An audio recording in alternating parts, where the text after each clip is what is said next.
Well, good morning, everybody. Thank you to my friend Scott for his great leadership. Thank you, Secretary Becerra, for joining us. And thank you, Supervisor Lawson-Remer, for your leadership at the county level as well. It's great to be with everybody to make this important announcement on access to contraceptives. I want to begin by applauding HHS for proposing this important rule change that will allow tens of millions of women across the country to have greater access to the over-the-counter contraceptives that they need at no cost. We need to continue to increase access to contraceptives, not restrict access, and this rule really is a huge step forward. Contraceptives should always be easily accessible and affordable. This should not be controversial. Now, in today's post-Roe era, we've got to use all tools at our disposal to ensure that women can access all reproductive care when necessary, and also to make sure that insurance companies aren't getting in the way. Constituents throughout my district tell me repeatedly that access to reproductive health care is a top issue for them. Thankfully, in California, we have state protections, but we've seen how badly that this is playing out in other parts of our country. Abortion bans and restrictions on IVF and contraceptives are putting lives in danger, and America knows that Congress needs to do more to protect them.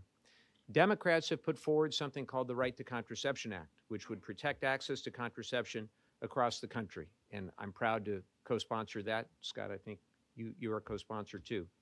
Unfortunately, the current House majority, led by Speaker Mike Johnson, refuses to bring this bill up for a vote.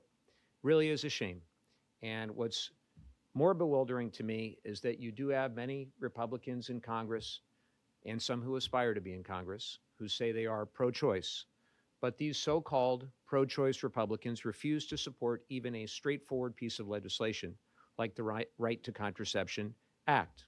Here's the reality. You cannot be pro-choice if you're perfectly fine with an extreme Supreme Court undermining Roe versus Wade and 52 years of precedent for women's reproductive rights. You cannot be pro-choice when you believe states should have the right to ban all reproductive care, including even access to contraceptives.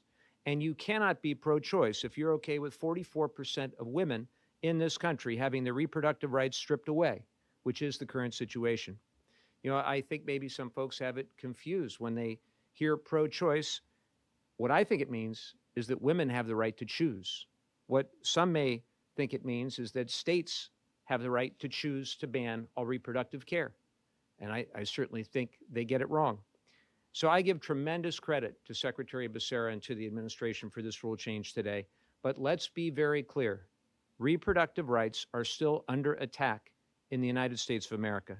We must continue to advocate for the Women's Health Protection Act, which would codify Roe versus Wade as the law of the land, as well as do everything we can to protect IVF and to protect contraception. And so towards that end, I'm so grateful to be with you for this big announcement today.